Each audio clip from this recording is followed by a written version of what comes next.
بسم اللہ الرحمن الرحیم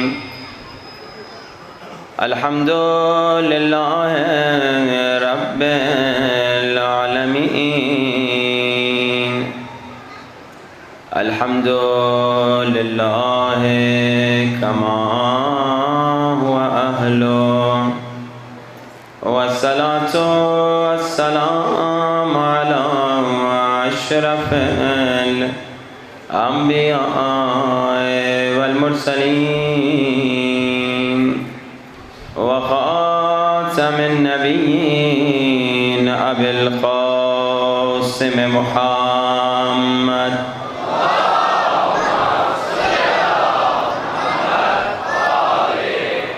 آل الطیبین الطاہرین المعصومین۔ دعائے سرکار امام زمانہ سب مل کے بلند آواز سے۔ الہی عظم البلاء وبرح الخفاء وانکشف الغطاء وانقطع الرجاء وضاقت الارض ومنعت السماء وانت المستعان وإليك المشتكى وعليك المعول في الشدة والرخاء اللهم صل على محمد وآل محمد أولي الأمر الذين فرضت علينا طاعتهم وعرفتنا بذلك منزلتهم ففرج عنا بحقهم فرجا عاجلا قريبا كلمح البصر أو هو أقرب بلند آواز یا محمد یا علی یا علی یا محمد یا علی یا علی اکفیانی فإنکما غافیان وانصرانی فإنکما ناصران یا مولانا یا صاحب الزمان الغوث الغوث ادرکنی ادرکنی الساعة الساعة العجل العجل العجل يا أرحم الراحمين بحق محمد وآله الطاهرين صلوات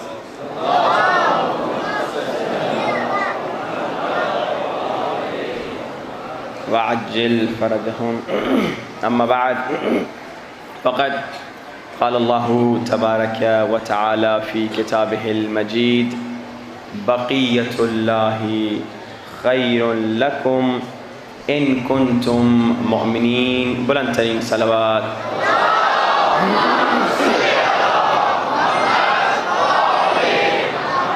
وعجل فرجهم۔ اذان واجب الاحترام مسلسل گفتگو ہو رہی ہے کہ بقیت اللہ کے وجود سے تمہیں فائدہ ملے گا اگر تم مومن ہو جاؤ۔ اور مومن کسے کہا جاتا ہے؟ تو مسلسل گفتگو ہو رہی ہے کہ مومن وہ ہوتا ہے جس کا عقیدہ مضبوط ہوتا ہے۔ اپنے کچھ عقائد کا دفاع کرتے ہوئے ہم نوی مجلس میں داخل ہو گئے۔ ہمارا آخری موضوع جس پر ہم گفتگو کر رہے تھے وہ یہ تھا کہ ہمارا عقیدہ ہے کہ رسول ہم جیسے نہیں بلکہ رسول نور ہیں۔ بعض لوگ کہتے ہیں رسول ہم جیسے ہیں، ہم کہتے ہیں رسول نوری مخلوق ہیں، اور نور جب آتا ہے تو اندھیرا مٹتا ہے، نور جب آتا ہے تو گمراہی مٹتی ہے، ضلالت مٹتی ہے، ہدایت آتی ہے۔ جب نور آتا ہے تو ہدایت آتی ہے، گمراہی ہٹتی ہے، مٹتی ہے۔ تو اذان محترم، جو خود گمراہی کو ہٹانے والا ہے کیا اس میں ہذیان ہو سکتا ہے؟ یقیناً اس میں گمراہی نہیں ہو سکتی۔ بس یہی اصل مسئلہ ہے۔ وہ جو کہتے ہیں رسول ہم جیسے ہیں، وہ کہتے ہیں کیونکہ رسول ہم جیسے ہیں تو رسول غلطی بھی نعوذ باللہ کر سکتے ہیں۔ وہ لوگ کہتے ہیں نعوذ باللہ رسول خطا بھی کر سکتے ہیں کیونکہ ہم جیسے ہیں نعوذ باللہ۔ بس کیونکہ ان کا یہ عقیدہ ہے کہ رسول ہم جیسے ہیں تو کہتے ہیں رسول غلطی بھی کر سکتے ہیں، نعوذ باللہ خطا بھی کر سکتے ہیں۔ مگر ہم یہ کہتے ہیں نہیں، رسول غلطی بھی نہیں کر سکتے، خطا بھی نہیں کر سکتے، کیونکہ یہ کچھ نہیں کرتے مگر وحی الہی کے مطابق۔ رسول اپنی طرف سے نہ کچھ کہتے ہیں نہ کچھ کرتے ہیں، بلکہ رسول وہی کرتے ہیں جو وحی کہتی ہے۔ ہمارا عقیدہ ہے کہ رسول معصوم ہیں، مگر بعض لوگ، البتہ شیعہ بھی اہل سنت بھی مانتے ہیں کہ رسول معصوم ہیں، مگر بعض لوگ کہتے ہیں کہ رسول معصوم نہیں نعوذ باللہ، کیونکہ وہ رسول کو اپنے جیسا سمجھتے ہیں۔ کہتے ہیں رسول زیادہ سے زیادہ بڑے بھائی جیسے ہیں، کہتے ہیں رسول نعوذ باللہ خطا بھی کر سکتے ہیں، غلطی بھی کر سکتے ہیں۔ اب آئیے اس عقیدے کا قرآن سے جواب دیں۔ ہمارا عقیدہ ہے کہ رسول معصوم ہیں، بعض لوگ کہتے ہیں کہ رسول نعوذ باللہ معصوم نہیں ہیں۔ اب اٹھائیے قرآن کا 15واں سورہ، سورہ ہجر، 39ویں آیت، 40ویں آیت، یہاں پر اللہ نے شیطان کا جملہ کوٹ کیا۔ کس کا جملہ؟ شیطان کا جملہ۔ جب اللہ نے شیطان کو جنت سے نکالا تو شیطان نے کیا کہا؟ خدایا لَأُغْوِيَنَّهُمْ أَجْمَعِينَ إِلَّا عِبَادَكَ مِنْهُمُ الْمُخْلَصِينَ۔ شیطان کہہ رہا ہے میرے اللہ، اب جو تو نے مجھے جنت سے نکال دیا، میں تیرے سارے بندوں کو گمراہ کروں گا، مگر ان بندوں کو گمراہ نہیں کر سکتا جو مخلص ہیں۔ اب یہ مخلص نہیں کہا، مخلص کہا۔ مخلص اور ہوتا ہے، مخلص اور ہوتا ہے۔ شیطان نے کیا کہا؟ میرے اللہ، میں تیرے سارے بندوں کو گمراہ کر دوں گا مگر تیرے مخلص بندوں کو گمراہ نہیں کر سکوں گا۔ اب یہ مخلص بندے کون ہیں؟ تو 19واں سورہ، سورہ مریم، آیت نمبر 51، اللہ بتا رہا ہے کہ مخلص کون ہے، مخلص کون ہے۔ وَاذْكُرْ فِي الْكِتَابِ مُوسَىٰ إِنَّهُ كَانَ مُخْلَصًا وَكَانَ رَسُولًا نَبِيًّا۔ اللہ قرآن میں کہہ رہا ہے کہ موسیٰ مخلص ہے، عیسیٰ مخلص ہے، داؤد مخلص ہے، سلیمان مخلص ہے، انبیاء مخلص ہیں، اور شیطان کہہ رہا ہے میرے اللہ، میں سب کو گمراہ کر سکتا ہوں مگر تیرے مخلص بندوں کو گمراہ نہیں کر سکتا۔ یعنی شیطان ہوتے ہوئے نبی کو معصوم مان رہا ہے۔ ارے اللہ، میں سب کو گمراہ کر سکتا ہوں مگر جو مخلص ہیں انہیں گمراہ نہیں کر سکتا۔ مخلص کون ہے؟ اللہ کہہ رہا ہے انبیاء مخلص ہیں، یعنی شیطان ہے مگر کہہ رہا ہے شیطان ہوں مگر نبی کو معصوم مانتا ہوں۔ تو کتنی بری بات ہے کوئی انسان نبی کو معصوم نہ مانے۔ اب اور آگے بڑھیے، رسول خدا ہمارے نبی معصوم ہے، تمام انبیاء معصوم ہیں۔ قرآن بتا رہا ہے، قرآن کا 53واں سورہ، سورہ نجم، پورا سورہ مکی ہے، شروع کی 4 آیتیں مدنی ہیں۔ اللہ نے کہا بسم اللہ الرحمن الرحیم، والنجم اذا ہوا ما ضل صاحبكم وما غوا وما ينطق عن الهوى ان هو الا وحی یوحی۔ اب تو اللہ نے گارنٹی دے دی کہ لوگوں، سورہ نجم پہلی 4 آیتیں دیکھو، میرا حبیب اپنی طرف سے کچھ نہیں کہتا، میرا حبیب اپنی مرضی سے کچھ نہیں کہتا، میرا حبیب وہی کہتا ہے جو وحی پروردگار کہتی ہے یعنی اگر میرے حبیب نے کعبے کے سامنے کسی کو گود میں اٹھایا تو اپنی مرضی سے نہیں، حکم خدا سے اٹھایا۔ میرے حبیب نے کسی کو پروان چڑھایا تو خدا کے حکم سے۔ میرے حبیب نے کسی سے اپنا نکاح پڑھوایا تو خدا کے حکم سے۔ میرے حبیب نے کسی کو علمبردار بنایا تو خدا کے حکم سے۔ میرے حبیب نے کسی کو اپنا ولی بنایا تو خدا کے حکم سے۔ میرے حبیب نے کسی کو اپنا وصی بنایا تو خدا کے حکم سے۔ میرے حبیب نے اگر کسی کو نساءنا کا مصداق ٹھہرایا تو خدا کے حکم سے۔ میرے حبیب نے اگر کسی کو انفسنا میں شامل کیا تو خدا کے حکم سے۔ یہ اپنی مرضی سے کچھ نہیں کہتا، یہ جو کہتا ہے خدا کے حکم سے کہتا ہے۔ اگر کہا علی منی و انا منہ تو خدا کے حکم سے۔ اگر کہا انا مدینۃ العلم و علی بابھا تو خدا کے حکم سے۔ اگر کہا علی مع القرآن والقرآن مع علی تو خدا کے حکم سے۔ اگر کسی سے محبت اور مودت کو اجر رسالت قرار دیا تو خدا کے حکم سے۔ اور اگر کسی کے ہاتھوں کو بلند کر کے من کنت مولا فہذا علی مولا کہا تو خدا کے حکم سے، اپنی مرضی سے۔ میرا حبیب اپنی طرف سے کچھ نہیں کہتا، اپنے حکم سے کچھ نہیں، اپنی مرضی سے کچھ نہیں، یہ وہی کہتا ہے جو وہی کہتی ہے۔ عزیزان محترم، اب ذرا غور فرمائیے کہ یہ آیت کیوں نازل ہوئی، کہاں نازل ہوئی، کب نازل ہوئی؟ یہ والنجم اذا ہوا ما ضل صاحبکم وما غوا وما ينطق عن الهوى ان هو الا وحی یوحی۔ ہوا یہ تھا کہ مسجد میں سارے لوگوں کے دروازے کھلے ہوئے تھے۔ جو لوگ دعائیں ندبہ میں آئے تھے اس کی طرف اشارہ تھا اگر آپ کو یاد ہو۔ مسجد میں سب کے گھروں کے دروازے کھلے ہوئے تھے۔ اللہ کے رسول نے کہا سب دروازے بند کر دو۔ اب ساروں نے بند کر لیے، مگر اللہ کے رسول نے کہا الا بابا علی، مگر علی کے گھر کا دروازہ کھلا رہے۔ اب جب اللہ کے رسول نے کہا کہ علی کے گھر کا دروازہ کھلا رہے تو لوگوں نے علی کی دشمنی میں، علی کے بغض میں کہہ دیا یہ اللہ کے رسول نے رشتہ داری کی وجہ سے علی کے گھر کا دروازہ کھلا رکھا۔ اب اللہ کے رسول منبر پر آ گئے، اب بتا رہے ہیں کہ لوگوں میں نے رشتہ داری کی وجہ سے علی کے گھر کا دروازہ کھلا نہیں رکھا۔ یہ ابھی رسول آ گئے منبر پہ بتا رہے ہیں کہ میں نے اپنی مرضی سے علی کے گھر کا دروازہ کھلا نہیں رکھا، اللہ کے حکم سے رکھا۔ کہ جبریل یہ آیت لے کر آ گئے کہ انہیں کہہ دو میں کچھ اپنی طرف سے نہیں کہتا، میں جو کہتا ہوں اللہ کے حکم کے مطابق کہتا ہوں۔ گویا جبریل یہ آیت اس وقت لے کر آ کر یہ بتا رہے ہیں کہ اے حبیب انہیں کہہ دے کہ ابھی تم نے علی کا مقام سمجھا ہی نہیں ہے، علی تو بہت عظیم ہے، یہ تو مسجد ہے، تمہیں اعتراض ہے کہ مسجد میں علی کا دروازہ گھر کا کیوں کھلا ہوا ہے؟ علی تو وہ عظیم ہے، علی تو وہ صاحب عظمت ہے کہ مسجد تو مسجد ہے، کعبے میں بھی علی اس دروازے سے نہیں جائیں گے جس سے دوسرے لوگ جاتے ہیں، کعبے میں علی کے لیے نیا در بنایا جائے گا۔ یہ تو مسجد ہے، کعبۃ اللہ میں بھی جب علی آئیں گے۔ اچھا اب ذرا آپ نے سوچا کہ لوگوں نے رسول پر اعتراض کیوں کیا؟ اچھا اس کی وجہ یہ تھی کہ رسول خدا مسلسل علی کے فضائل سناتے تھے۔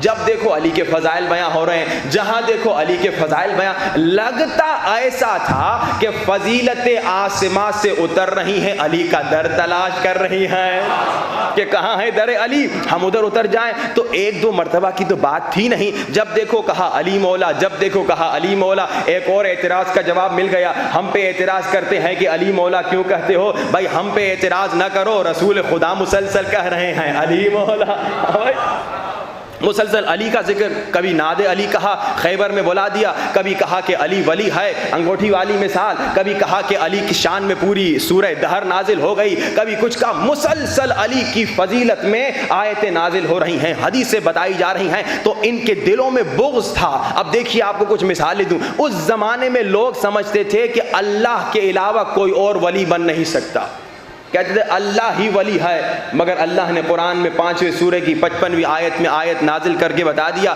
اللہ بھی ولی، رسول بھی ولی، حالت رکوع میں زکوٰۃ دینے والے علی بھی ولی۔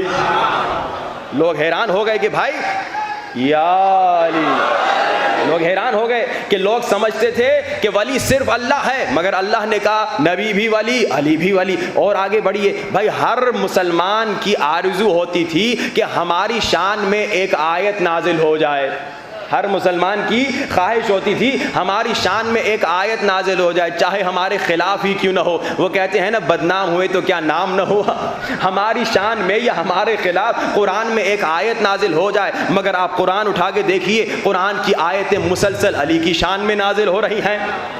بلکہ ایک اہل سنت کے عالم کہتے ہیں کہ علی کی شان میں 350 آیتیں قرآن میں نازل ہوئی ہیں۔ ایک دوسرے اہل سنت کے عالم کہتے 300 نہیں بلکہ 500 آیتیں علی کی شان میں نازل ہوئی ہیں۔ آئیے رسول سے پوچھیں، یا رسول خدا علی کی شان میں کتنی آیتیں نازل ہوئی ہیں؟ تو اللہ کے رسول کہیں گے علی مع القرآن والقرآن مع علی۔ ایک دو آیتوں کی بات نہیں ہے، پورا قرآن علی علی کر رہا ہے۔ ہاں بھائی، پورا قرآن علی علی کر رہا ہے۔ عزیزان محترم، اب ایک دو مرتبہ کی تو بات تھی نہیں، مسلسل علی کی شان میں آیتیں نازل ہو رہی ہیں، مسلسل علی کی فضیلت میں حدیثیں بیان ہو رہی ہیں۔ لیکن اب پہلے یہ دیکھ لیں، کیا علی کی خواہش ہے کہ علی کی شان میں آیت نازل ہو جائے، یا آیت کی تمنا ہے علی کا قصیدہ پڑھتا سنا دے؟ توجہات کا طالب ہوں بھائی، مومنین کہہ رہے تھے اس زمانے کے ولی صرف اللہ ہے۔ اب سوال یہ ہے، کیا علی کی تمنا ہے مجھے ولایت مل جائے، یا ولایت کی تمنا ہے علی سے منسوب ہو جائے؟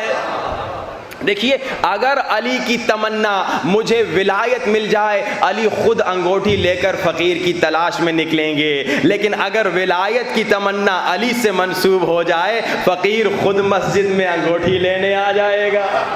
اگر علی کی تمنا میری شان میں آیت نازل ہو، ایک دن جا کے اسیر کو روٹیاں دیں گے، ایک دن یتیم کو روٹیاں دیں گے، ایک دن مسکین کو روٹیاں دیں گے۔ لیکن اگر قرآن کی تمنا علی کا قصیدہ پڑھتا ہوا نظر آئے تو یتیم بھی علی کے در پہ آئے گا، اسیر بھی علی کے در پہ آئے گا، مسکین بھی علی کے در پہ آئے گا۔ تو عزیزان محترم، قرآن سورہ دہر کا قصیدہ نازل کرے گا کہ علی کی شان میں علی وہ ہے جو یتیم کو بھی مدد کرتا ہے، اسیر کو بھی مدد کرتا ہے، مسکین کو بھی مدد کرتا ہے۔ اور آگے بڑھیے، جنگ خیبر ہے، اب سارے مسلمانوں کی تمنا ہے ہمیں علم مل جائے۔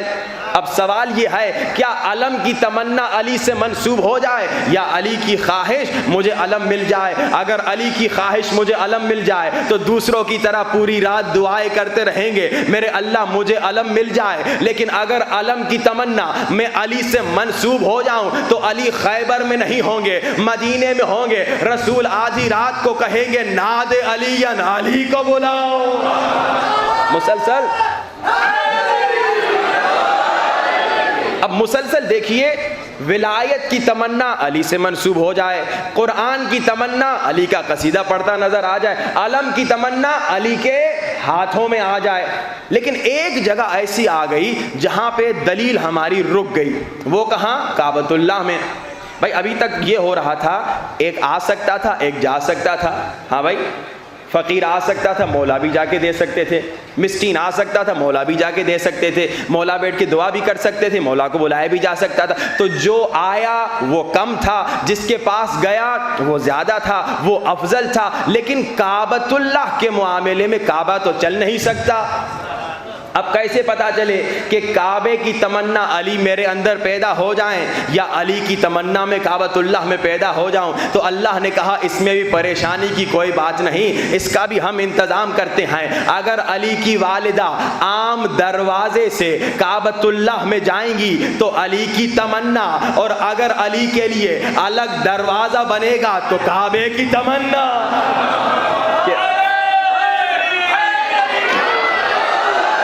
کعبے کی تمنا کہ علی مجھ میں پیدا ہو جائے۔ تو عزیزان محترم، جب مسلسل علی کے فضائل نازل ہوئے، کبھی روایات میں، کبھی حدیث میں، کبھی آیتوں میں، تو لوگوں نے کہا کہ رسول خدا نے رشتہ داری کی وجہ سے علی کے گھر کا دروازہ کھلا رکھا۔ بس یہی آیت نازل ہوئی، میرے حبیب پہ اعتراض نہ کرنا، اس کا کلام اپنا کلام نہیں، میرا کلام ہے، اس کا عمل اس کا اپنا عمل نہیں، میرے حکم کے مطابق ہے۔ وما ينطق عن الهوى ان هو الا وحی یوحى، میرا حبیب معصوم ہے۔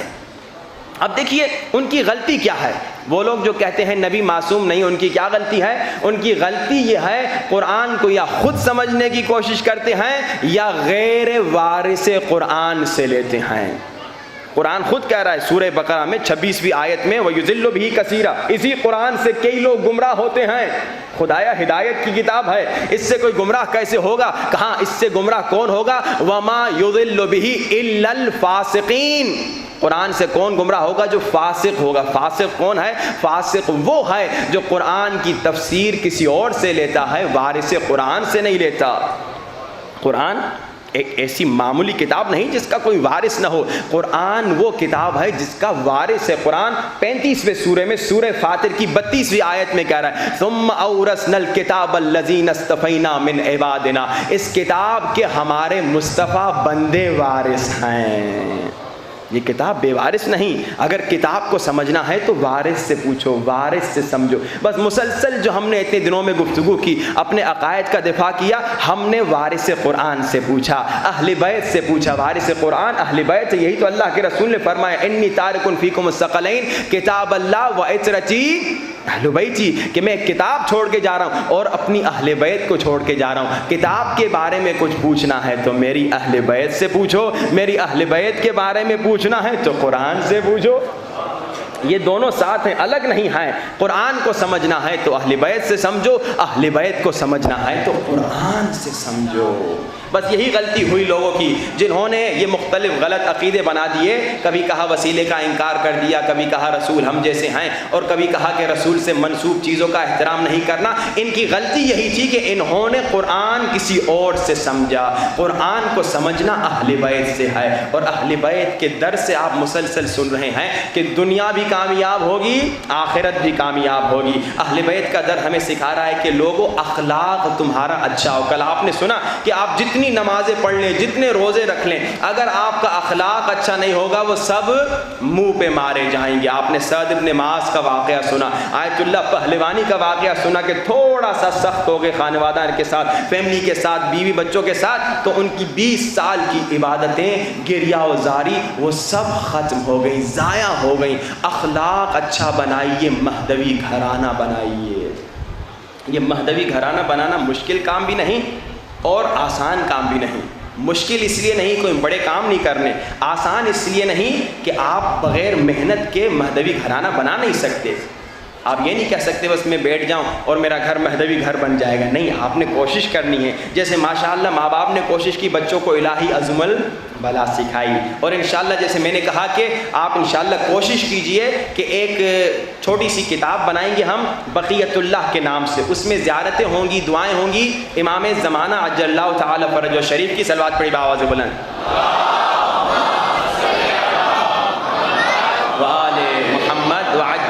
پورا سال ہوگا ماں باپ کے پاس کہ بچوں کو وہ دعائیں یاد کروائیں۔ 25 ونر انشاءاللہ بچوں میں ہوں گے اور 25 ونر بچیوں میں انشاءاللہ ہوں گی کہ جو انشاءاللہ وہ ساری دعاؤں کو پورے سال میں یاد کر لیں۔ اور پورا سال ہدف کیا ہے، ٹارگٹ کیا ہے، کیا ہم چاہ رہے ہیں اس پروجیکٹ کے ذریعے سے کہ پورا سال پورا گھرانہ امام زمانہ سے رابطے میں رہے۔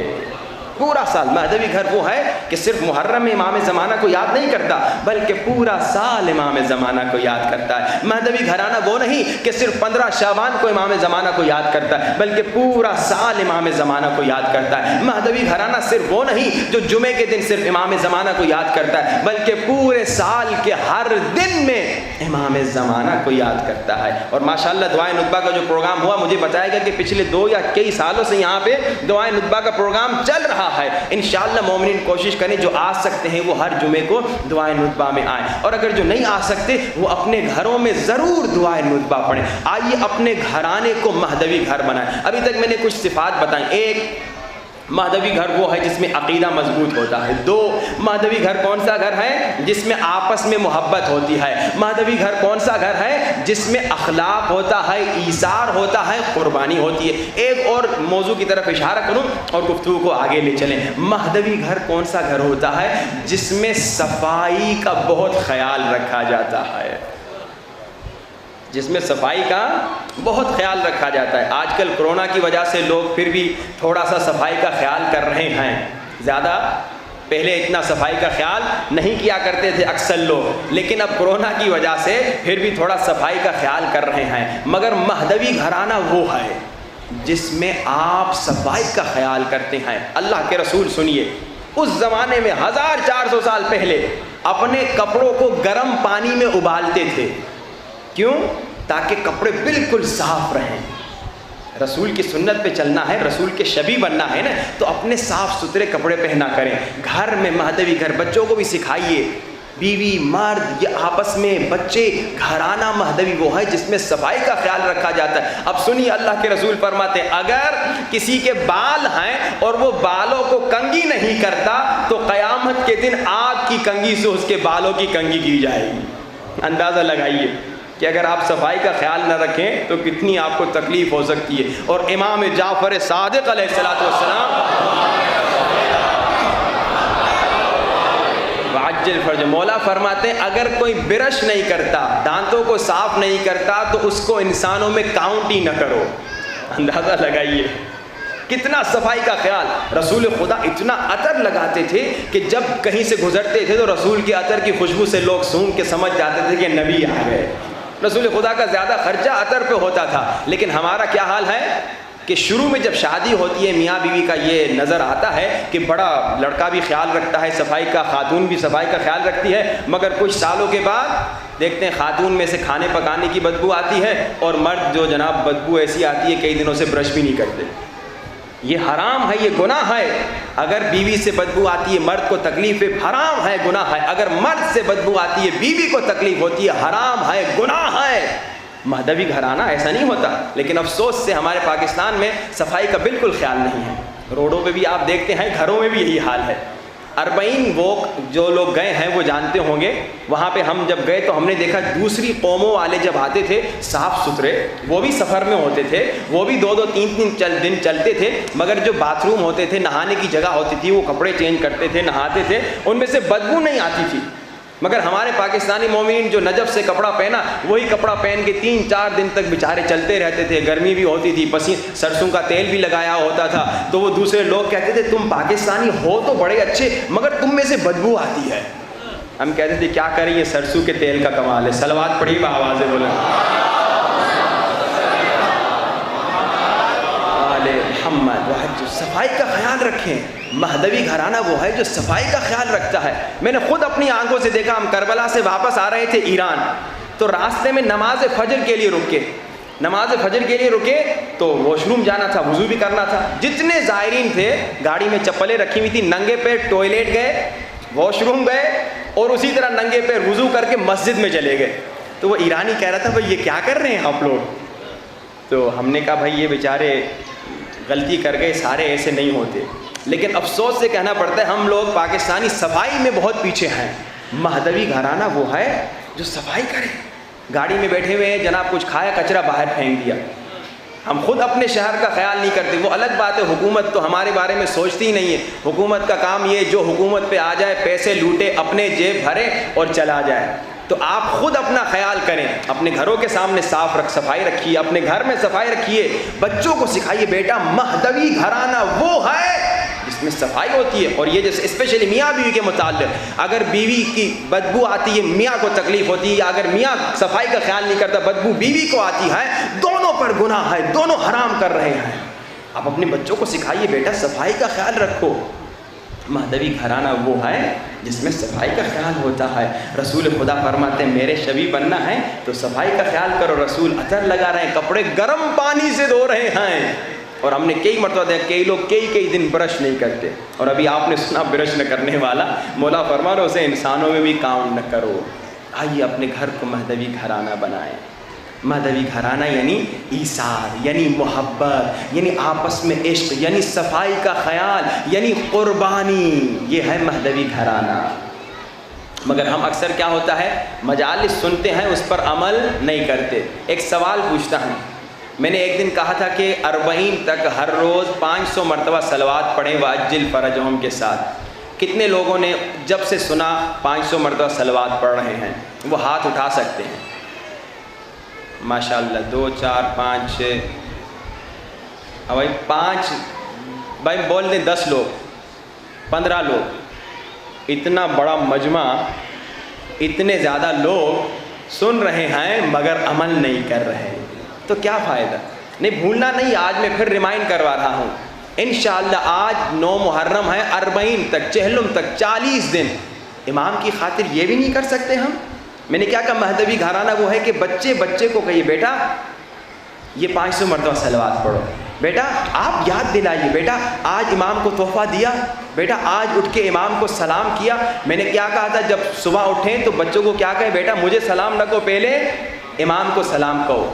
اب جتنے مومنین بیٹھے ہیں کتنوں نے صبح اٹھتے ہی جب سے یہ بات سنی پہلے مولا کو سلام کرتے ہیں؟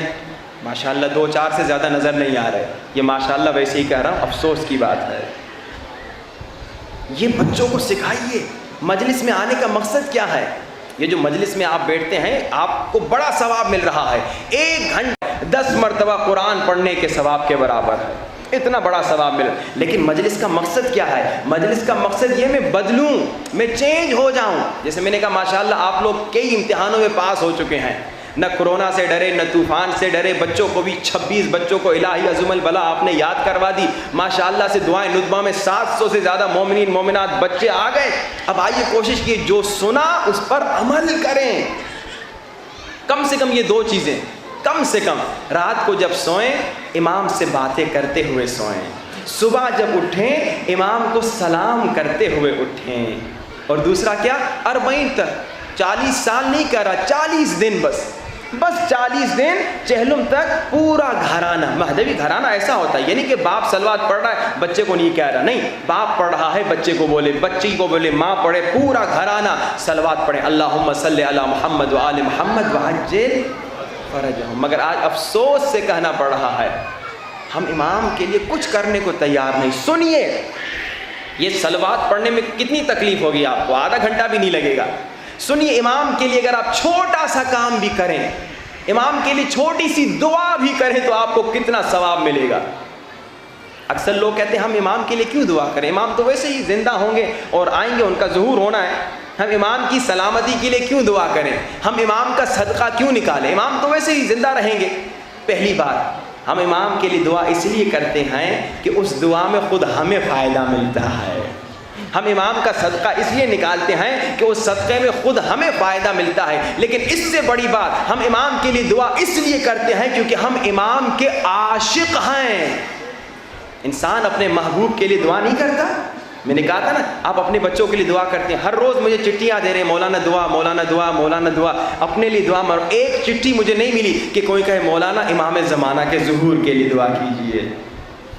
اپنے لیے تو دعائیں کروا رہے ہیں، مگر انسان جب عاشق ہوتا ہے تو چٹھیوں میں یہ مجھے ملا، میرے بچے کے لیے دعا کیجئے، بیوی کے لیے دعا کیجئے، رشتہ دار کے لیے دعا کیجئے، فلاں چیز کے لیے۔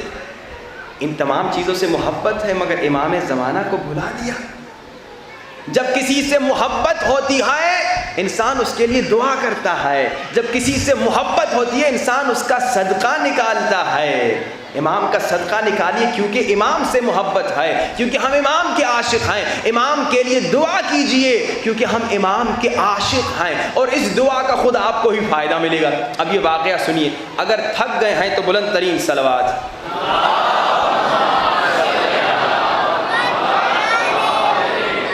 اس کا مطلب یہ ہے کہ آپ سب تھک گئے ہیں، اور اگر نہیں تھکے تو اس سے بلند تر صلوات۔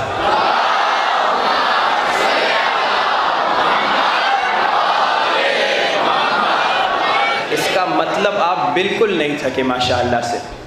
اب سنیے واقعہ، ایک اہل سنت کا اصفہان کا رہنے والا ایک شخص تھا، سنی تھا، اصفہان کا رہنے والا، متوکل کے زمانے میں بزنس مین تھا۔ کہتا ہے بزنس میں نقصان ہوا تو بینکرپٹ ہو گیا، تو میں نے سوچا میں سامرہ جاتا ہوں، متوکل سے بات کرتا ہوں، تھوڑا مجھے لون دے دے، قرضہ دے دے تاکہ میرا بزنس چل جائے۔ کہتا ہے میں آیا سامرہ، اور سامرہ جو تھی وہ ایک جنگی چھاونی تھی۔ سامرہ میں وہاں پہ صلوات پڑھی بآواز بلند،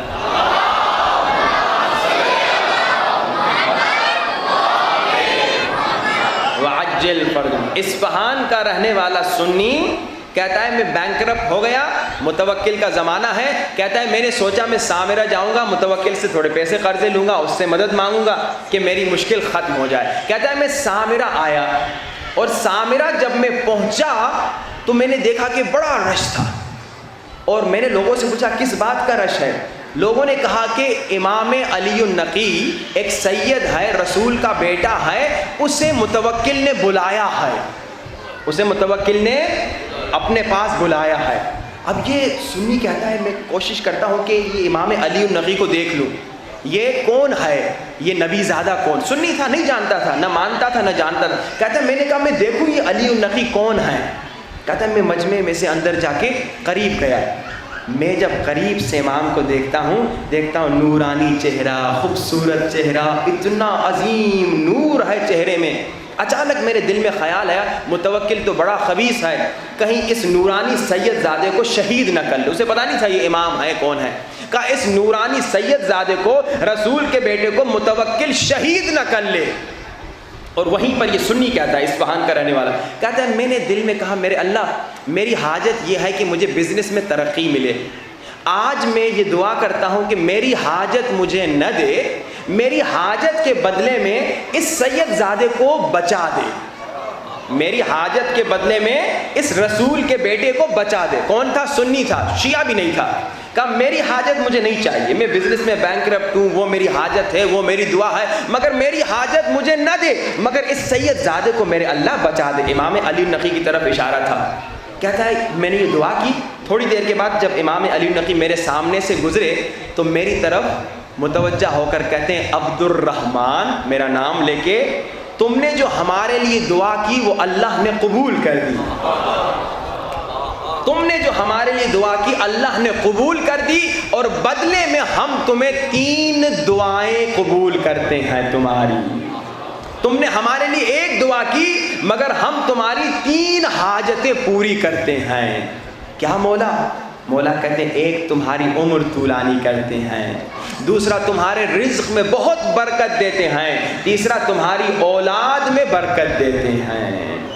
اور یہ عبد الرحمن جب یہ واقعہ سناتا ہے 70 سال کا ہوتا ہے۔ امام علی نقی بھی شہید ہو چکے تھے، امام حسن عسکری بھی شہید ہو چکے تھے، یہ 70 سال کا تھا، سنی تھا، شیعہ بھی ہو گیا، اور تب تک وہ کروڑ پتی تھا، اور اللہ نے اسے 10 بیٹے دیے۔ دیکھیے جب آپ امام کے لیے دعا کرتے ہیں تو آپ ہی کو فائدہ ملتا ہے۔ سنی تھا، امام کے لیے کیا دعا کی؟ میرے اللہ میری حاجت قبول نہ کر، اس سید کو بچا دے۔ جانتا بھی نہیں تھا، مانتا بھی نہیں تھا، مگر امام کتنے کریم ہیں۔ امام نے کہا تمہاری دعا ہمارے لیے قبول ہو گئی، ہم نے تمہاری 3 دعائیں قبول کر دیں۔ امام کے لیے دعا کیجئے، اپنی زندگیوں میں عادت ڈالیے، امام کے لیے مسلسل دعا کریں۔ امام مسلسل ہمارے لیے دعا کر رہے ہیں اور ہم امام کو بھلا دیں، کتنی بری بات ہے۔ اور آج جو مصائب میں نے پڑھنے ہیں نا، یہ وہ مصائب ہیں جو امام کا دل تڑپا دیتے ہیں۔ ایک عراق کا حلہ کا رہنے والا بڑا شاعر ہے، اسے امام زمانہ سے ملنے کا بڑا شوق ہوا، کہا میں امام زمانہ سے ملنا چاہتا ہوں۔ آپ لوگوں سے ایک سوال پوچھوں، زبان سے تو آپ لوگ ضرور کہیں گے کہ میں امام سے ملنا چاہتا ہوں، مگر آپ نے امام سے ملنے کے لیے کتنی کوشش کی؟ ہر انسان خود کو خود جواب دے۔ اب یہ حلہ کا رہنے والا شاعر کہتا ہے مجھے امام سے ملنے کا شوق ہوا، زمانے کے امام سے۔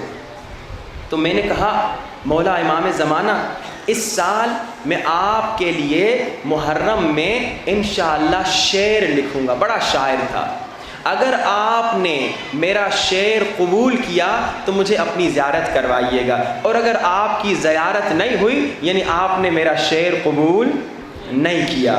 یہ حلہ سے نکلتا ہے، کربلا تک پیدل جاتا ہے، عشق زیارت امام زمانہ میں روتا ہوا جاتا ہے، آتا ہے مولا حسین کی زری کے سامنے، رو رو کر شعر لکھتا ہے، اور شعر کس انداز سے لکھتا ہے، مصائب ہی مصائب کربلا کے، اور وہ لمحہ لمحہ انتظار کرتا ہے کہ اب امام کی زیارت ہو جائے، اب امام کی زیارت ہو جائے۔ شعر میں کیا لکھتا ہے؟ لکھتا ہے اس سے بڑی مصیبت اور کیا ہو سکتی ہے، اس سے بڑی مصیبت دنیا میں کیا ہو سکتی ہے، جب میرا مولا، جب میرا آقا حسین گھوڑے سے زمین پہ گرا۔ مولا حسین کے مصائب بیاں کرتا ہے، ایک ایک کر کے کربلا کے مصائب شعر کی صورت میں بیاں کرتا ہے۔ مولا حسین کی زری کو دیکھتا ہے، کبھی دائیں دیکھتا ہوگا کبھی بائیں دیکھتا ہوگا، شاید امام کی زیارت ہو جائے۔ مصائب پڑھتا ہے، روتا ہے، شعر لکھتا ہے، شعر پڑھتا ہے، روتا ہے، مولا امام زمانہ مجھے اپنی زیارت کروا دیجئے۔ عزادارو یہ شاعر کہتا ہے، ہلا کا رہنے والا، میں شعر لکھتا گیا، میں شعر پڑھتا گیا، مصائب پڑھتا گیا، خود بھی روتا گیا، یہاں تک کہ میں یہاں پر پہنچا۔ اسی حسین کا ایک ننھا بیٹا تھا جس کی عمر 6 مہینے تھی، جو پیاسا ہوا، ظالموں نے پیاس پانی سے نہیں بجھائی، ظالموں نے پیاس جو ہے نا حسین کے ننھے بیٹے اصغر کے گلے کے خون سے بجھائی۔ کہتا ہے جیسے میں نے یہ شعر پڑھا، کسی نے میرے کاندھے پہ ہاتھ رکھا، میں نے مڑ کے دیکھا، کہا اے شاعر تمہارے امام مہدی اور مہدی سے اصغر کے مصائب برداشت نہیں ہوتے۔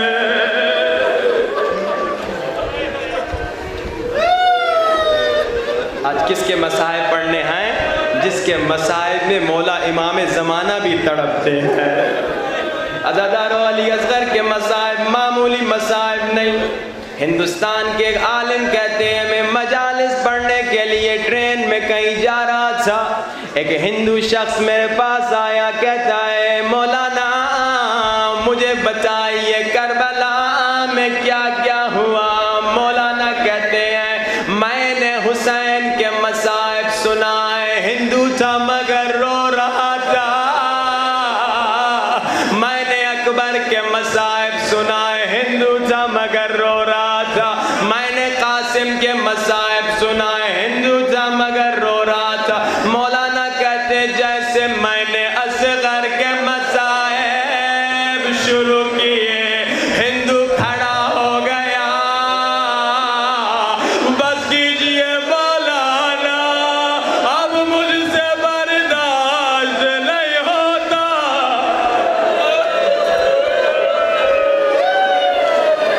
آج کوئی گھٹ گھٹ کے نہ روئے شب عاشور، روتی ہوئی آنکھوں سے سینوں پہ ہاتھ رکھیے، آنکھوں کو بند کیجئے، سب مل کے بلند آواز سے السلام علی الحسین وعلی علی ابن وعلی اولاد الحسین وعلی۔ اتنا بڑا مجمع، اتنی تھوڑی آواز، اپنے مولا کو سلام بلند آواز سے کرو۔ تصور کرو کربلا میں ہو، تمہارا ہاتھ حسین کی زری پر ہے، اور بلند آواز سے کہو السلام علی الحسین وعلی علی ابن الحسین وعلی اولاد الحسین وعلی اصحاب۔ ایک بار پھر السلام علی حسین وعلی علی ابن وعلی اولاد الحسین وعلی حسین۔ میرے مولا یا حسین جان، میرے مولا یا حسین جان، میرے مولا یا حسین جان۔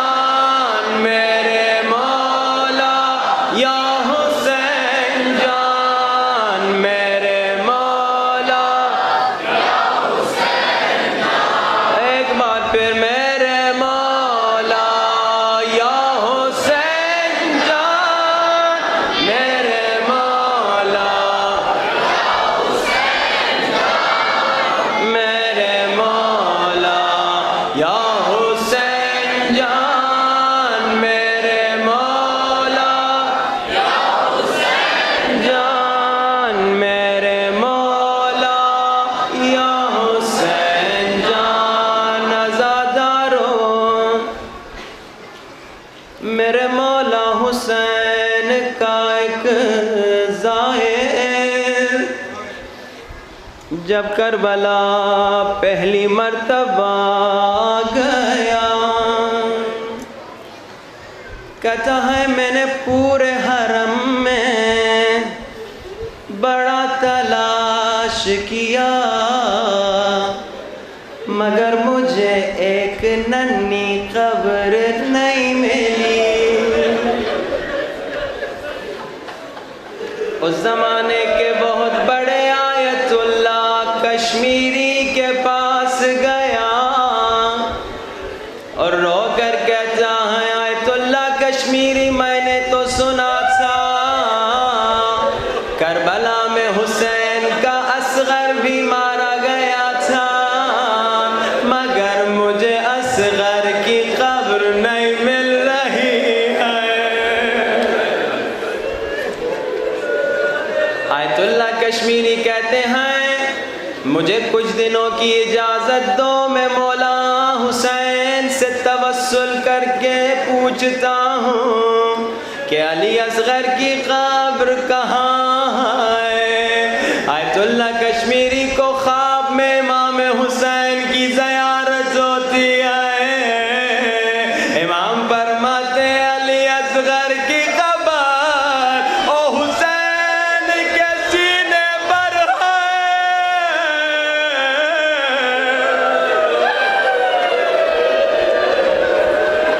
علی اصغر کی قبر کو تلاش نہ کرو اصغر کی قبر حسین کے سینے پر ہے عزادارو تمہارے گھروں میں ننھے ننھے بچے ہوں گے نا آج جب گھر جاؤ ننھے بچوں کی گردن کو دیکھنا اور ننھے بچے کی گردن کو چوم لینا عزادارو ننھے بچے کو دیکھ کر بڑے سے بڑا ظالم انسان بھی دل نرم ہو جاتا ہے ایک مولا کا ذاکر ایران کا رہنے والا کہتا ہے میں ایک مرتبہ تہران سے قم جا رہا تھا سردیوں کا موسم تھا 6 محرم تھی کہتا ہے راستے میں ہماری گاڑی خراب ہو گئی میں تھا میری بیوی تھی میرا 6 مہینے کا بچہ تھا کہتا ہے بہت دیر ہو گئی میں گاڑیوں کو روک رہا تھا کوئی نہیں رک رہا تھا کوئی مدد کے لیے نہیں رک رہا تھا کہتا ہے میں ذاکر مولا حسین تھا 6 محرم تھی میرا بچہ بھی 6 مہینے کا تھا اچانک میرے ذہن میں خیال آیا اپنے بچوں کو ہاتھوں میں اٹھا لوں کہتا ہے میں نے بیوی کو کہا بچہ ذرا ہاتھوں میں دے بیوی نے کہا باہر سردی ہے میں نے کہا تھوڑی دیر کے لیے دے دو کہتا ہے میں نے اپنے ننھے 6 مہینے کے بچے کو ہاتھوں میں اٹھایا ایک گاڑی رکی دوسری گاڑی رکی تیسری گاڑی رکی لوگوں نے پوچھا کیا ہو گیا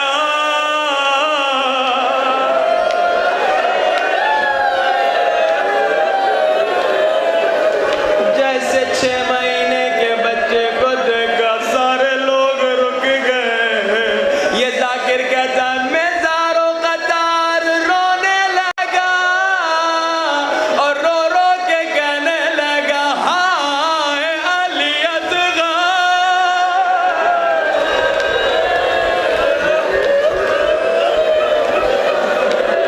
حسین نے بھی تو اصغر کو ہاتھوں میں اٹھایا تھا نا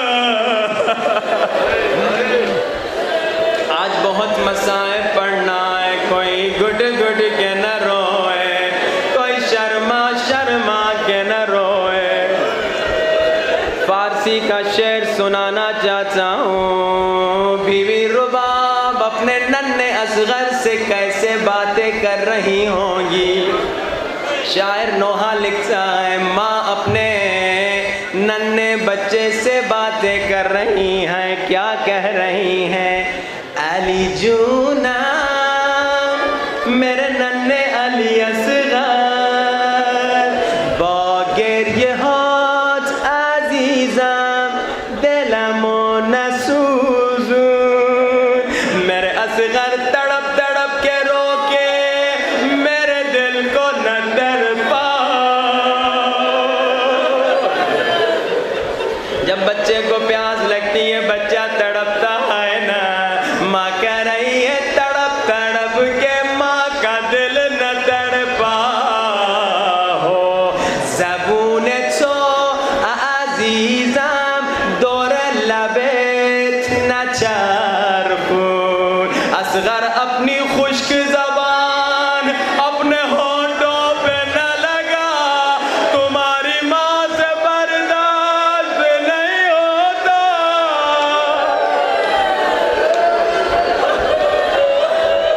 جن کے گھروں میں ننھے بچے وہ ذرا غور سے سنیں. اب سنیے بی بی رباب شاعر کہہ رہا ہے علی اصغر کو کہہ رہی ہیں اونی کے بچه ها رو آب میداده.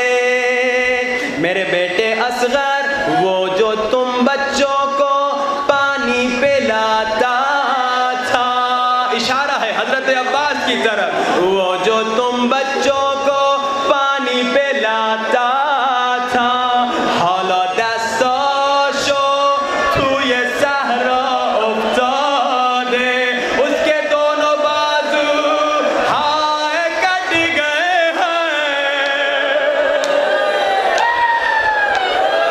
کون اصغر کے لیے پانی لے کر آئے گا؟ رو رو کے سب مل کے کہو یا حسین یا حسین یا حسین. بلند آواز سے یا حسین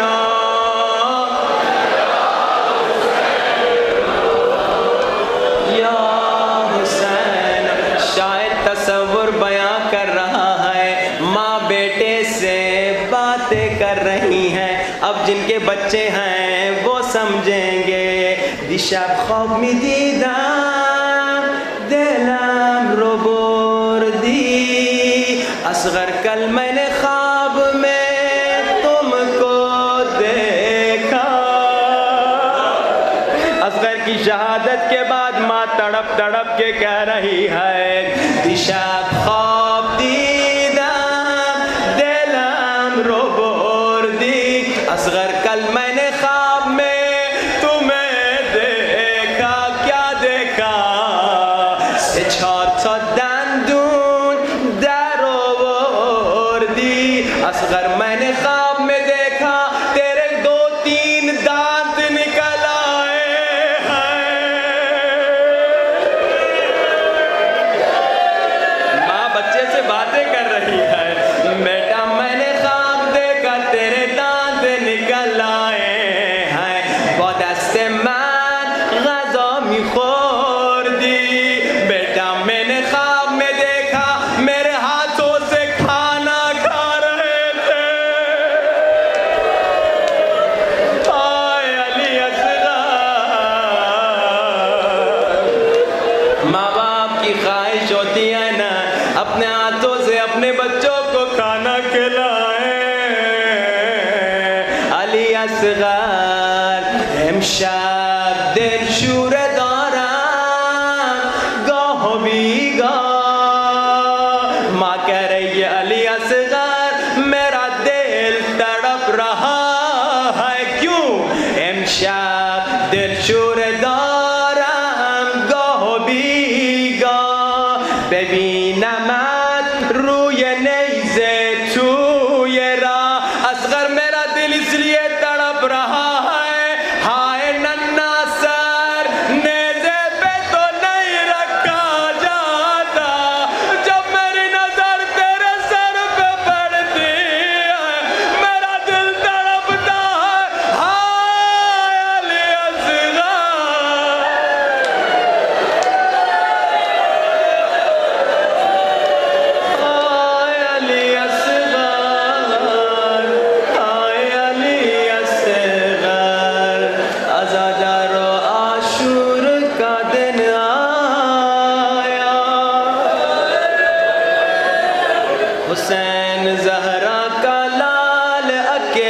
فیصلہ ہو گیا، آواز دی حل میں ناصرین، ہے کوئی زہرا کے لال کو مدد کرے، کوئی مدد کے لیے نہیں آیا، مگر علماء پڑھتے آئے حسین کو خیموں سے رونے کی آواز آئی، خیموں کی طرف آئے، کہا کیوں رو رہے ہو، ابھی میں زندہ ہوں، عجب نئی بیویوں نے رو کے کہا مولا جب آپ نے کہا ہے کوئی مدد کرنے والا، ننھے اصغر نے خود کو جھولے سے گرا دیا، بابا میں ابھی زندہ ہوں،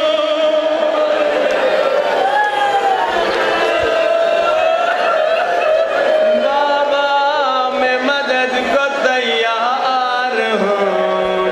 عزادارو حسین اصغر کو لے جا رہے تھے، عجب نہیں اصغر کی ماں نے تھوڑی دیر کے لیے روکا ہو، شاید کہا ہو مولا تھوڑی دیر کے لیے مجھے اصغر دے دیجئے، شاید اصغر کو خیموں میں لے گئی ہوں، اسماء اصغر کے چھوٹے چھوٹے بالوں کو کنگھی کیا ہو، اصغر کو نئے کپڑے پہنائے ہو، اور شاید کہا ہو اصغر اگر دادی زہرا نے پوچھ لیا اماں نے منہ کیوں نہیں دھلایا، ہائے دادی کو کہنا اماں کے پاس پانی نہیں تھا،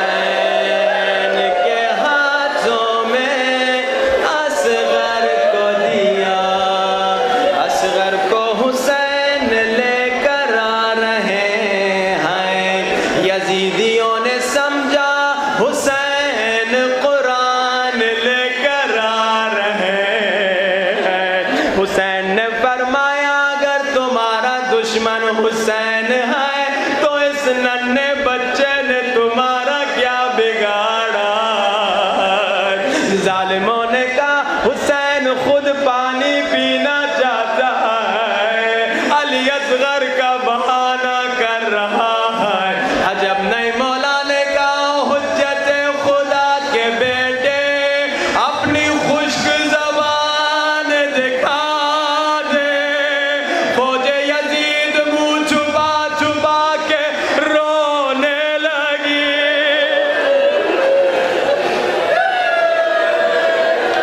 عزادارو عمر ابن سعد ڈرا کہیں انقلاب نہ آ جائے، حرملہ کو کہا حسین کے بیٹے کو شہید کر دو، عزادارو ظالم نے تیر اٹھایا مگر ہاتھ لرزے، پھر تیر اٹھایا مگر ہاتھ لرزے، عمر ابن سعد نے کہا بچے سے ڈر رہے ہو یا باپ سے ڈر رہے ہو، عجب نہیں کہا ہو بچے اور باپ سے نہیں ڈر رہا ہوں، مگر جب تیر پھینکنا چاہتا ہوں کوئی کالے برقعے میں بیوی نظر آتی ہے جو رو کے کہتی ہے نہ مار، میرا بچہ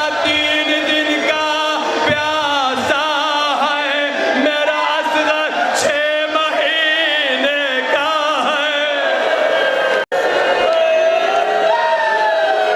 عزادارو اب عمر ابن سعد نے کہا میں تمہاری آنکھوں پہ پٹیاں باندھتا ہوں، تو تیر چلا دے، عزادارو عربوں میں 2 طرح کے تیر ہوتے تھے، ایک انسانوں کو مارنے کے لیے، ایک حیوانوں کو گرانے کے لیے، ظالم نے وہ تیر اٹھایا